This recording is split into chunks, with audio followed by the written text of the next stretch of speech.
India news के खास कार्यक्रम राज की बात में आपका स्वागत है। आज हम आपको मिलवाने जा रहे हैं सांसद धनंजय सिंह से। धनंजय सिंह हमेशा से ही सुर्खियों में रहे हैं, चाहे कम उम्र में विधायक बनना हो या फिर संसद तक का सफर तय करना हो। हम उनके साथ चर्चा करेंगे तमाम मुद्दों पर, जानेंगे उनके मन की बात और उनके राज की बात भी। लेकिन सबसे पहले नजर उनकी जिंदगी पर।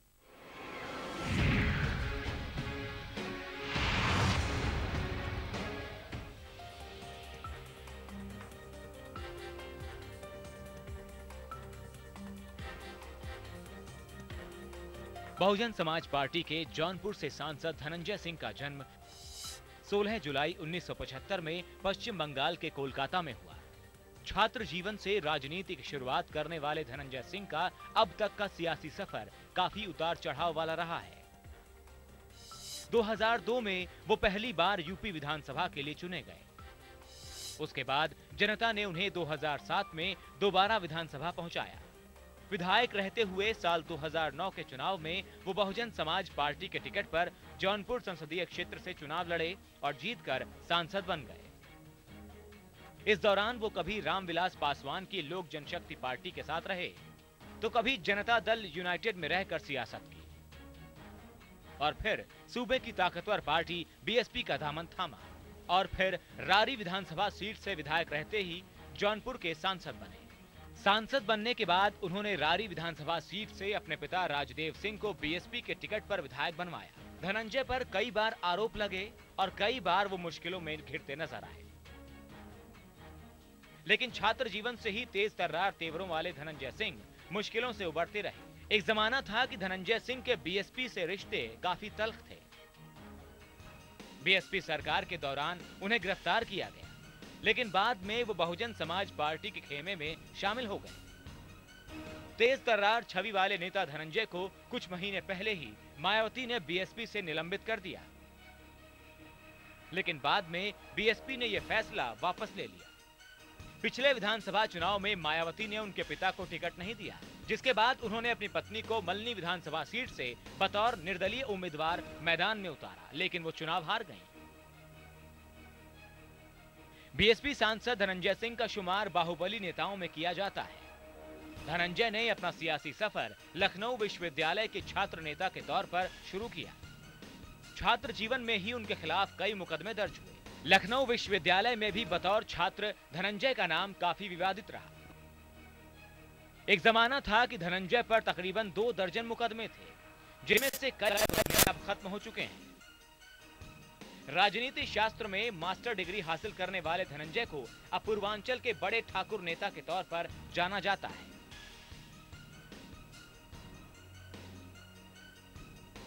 फरमान अब्बास मंजुल, इंडिया न्यूज, लखनऊ। धनंजय, आपका इंडिया न्यूज में बहुत बहुत स्वागत है कि आपने हमारे लिए यहाँ पे वक्त निकाला। धन्यवाद। सबसे पहले ये जानना चाहेंगे कि आपने अभी तक जनता के लिए क्या काम किया है, क्योंकि जौनपुर एक पिछड़ा हुआ इलाका है, वहां से आप सांसद आते हैं, लेकिन अभी भी देखने को मिला कि वहां बहुत सारी चीजें होनी चाहिए। तो क्या योजनाएं हैं आपकी जनता के लिए? पहली बात तो जौनपुर पिछड़ा हुआ नहीं है, मैं इस बात का आपका खंडन करता हूं।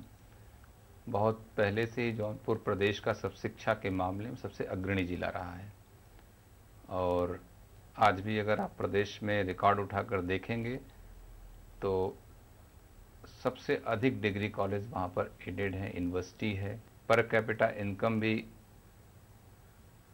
तमाम जिलों से बेहतर है आज भी जौनपुर की। हाँ, इस मामले में ज़रूर मैं आपसे कहूँगा जौनपुर पिछड़ गया इंडस्ट्रियलाइजेशन के मामले में, और केवल जौनपुर ही नहीं, अधिकांशतः पूर्वांचल के अधिकांशतः जिले इस मामले में पिछड़ गए हैं। हम लोगों का प्रयास है कि, मेरा व्यक्तिगत प्रयास है कि जनपद जौनपुर में कुछ इंडस्ट्रीज बड़ी भारत सरकार की तरफ से लगे ताकि वहाँ रोजगार के अवसर लोगों को क्रिएट हो सके। अभी उसमें निश्चित तौर पर सफलता नहीं मिल पाई। अब उसके तमाम राजनीतिक कारण भी होते हैं।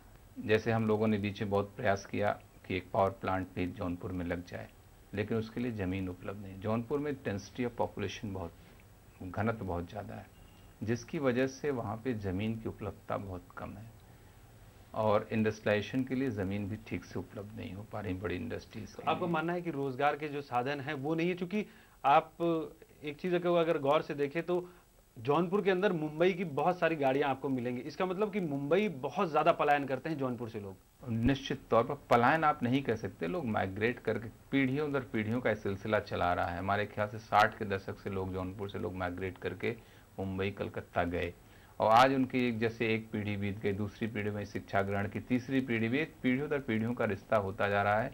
और लगभग हमारे ख्याल से जौनपुर से 4 से 5 लाख लोग बाहर रहते हैं। और जो ऐसा नहीं कि वहाँ कोई मजदूरी करने गए लोग, बहुत शिक्षा के क्षेत्र में, विज्ञान के क्षेत्र में, राजनीति के क्षेत्र में, हर क्षेत्रों में अपने बेहतर मुकाम हासिल किया है लोगों ने, मुंबई हो, कलकत्ता हो, कहीं भी। इसलिए आपको वहाँ के लोगों का जो कि रिश्ता बना हुआ है, इसलिए आपको देखने को मिलता है वहाँ गाड़ियाँ बहुत मिलेंगी, बॉम्बे की मिलेंगी, कलकत्ता की मिलेंगी, दिल्ली की मिलेंगी। तो ये तो अच्छी बात है, जब लोग शिक्षा प्राप्त करेंगे तो बाहर ही तो जाके नौकरी लेंगे। तो आपको लगता है कि जौनपुर में जितना अभी तक हुआ है उससे आप संतुष्ट दिखते हैं, जितना विकास आपको? नहीं, डेवलपमेंट से कहा, मैंने कहा ना, डेवलपमेंट से मैं संतुष्ट नहीं हूँ। जौनपुर और बेहतर इंफ्रास्ट्रक्चर वहाँ डेवलप करने की ज़रूरत है। और आज वर्तमान समय में राजनीतिक कंपल्सन्स भी कुछ होते हैं। मैं एक एग्जांपल आपको देना चाहता हूँ कि मैं एमएलए था 2005 में। मैं अर्जुन सिंह जी उस समय मानव संसाधन विकास मंत्री थे। मैं एक सेंट्रल स्कूल की स्वीकृति कराया अपने जौनपुर के लिए।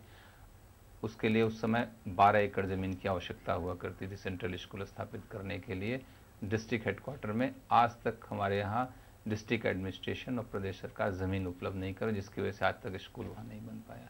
तो हमारे यहाँ ज़मीन की ये उपलब्धता है।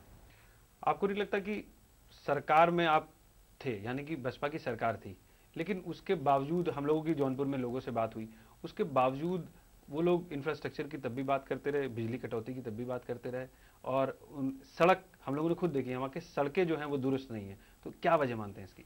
नहीं, सड़कें तो देखिए ग्रामीण स्तर पे कुछ सड़कें, सही बात है, खराब रहती हैं और उसके कारण भी बहुत होते हैं। लेकिन जौनपुर में आप देख लेंगे खूब बिछी हुई सड़कें हैं। वहाँ पे पीएमजीएसवाई की हम एकदम एडवांस स्टेज में हैं, वहाँ पे एक्सपेंशन के स्टेज में है। 2 सड़कों को जोड़ने की, जो 2 प्रमुख सड़कों को जोड़ने की योजना जो चल रही है अपग्रेडेशन की, उसमें उस स्टेज में हमारे यहाँ। इसलिए आप पीछे जौनपुर को किसी मामले में, इंफ्रास्ट्रक्चर मामले में पीछे नहीं कह सकते हैं जौनपुर को। जौनपुर में जब से मैं देख रहा हूँ, एज ए एमएलए मैंने देखा, एज ए एमपी मैंने देखा, जौनपुर ठीक दिशा में अग्रसर है। धीरे धीरे आपको बेहतर परिणाम और आगे देखने को मिलेंगे जौनपुर के। अगर आपके सियासी सफर की बात करें तो अक्सर देखा गया है कि आपके बागी तेवर ज़्यादा देखने को मिलते हैं, चाहे विद इन पार्टी हो, और उसका खामियाजा भी आपको कभी कभी भुगतना पड़ता है। आपके ये बागी तेवर की वजह क्या है? देखिए, हम लोग छात्र जीवन से, छात्र राजनीति से चल के आए हैं, और मैं आपको कहूँगा कि सही बात कहने की आदत भी है। जब सही बात कहता हूँ, हो सकता है कि अभी मैं आपसे कोई बात सही कहूँ, आप ही को बुरा लगे, तो ये तो चलता है, लेकिन सही बात कहनी चाहिए। और दल में जहाँ तक रही बात, तो दल तो एक राजनीतिक पार्टी जो एक परिवार की तरह होती है, और परिवार में अगर आप मुखिया हो, चाहे परिवार में अन्य सदस्य हों, अगर आप उनसे अपनी बात रखेंगे नहीं तो फिर सही नहीं है। मैं इसको उचित मानता हूं कि परिवार में, एक दल को एक परिवार के रूप में देखता हूं, वहाँ पे उचित फोरम पे उचित बात रखने का पूरा अधिकार सबको है, रहना भी चाहिए, और उसका सम्मान भी होता है। तो ये तेवर आपके आगे भी जारी रहेंगे?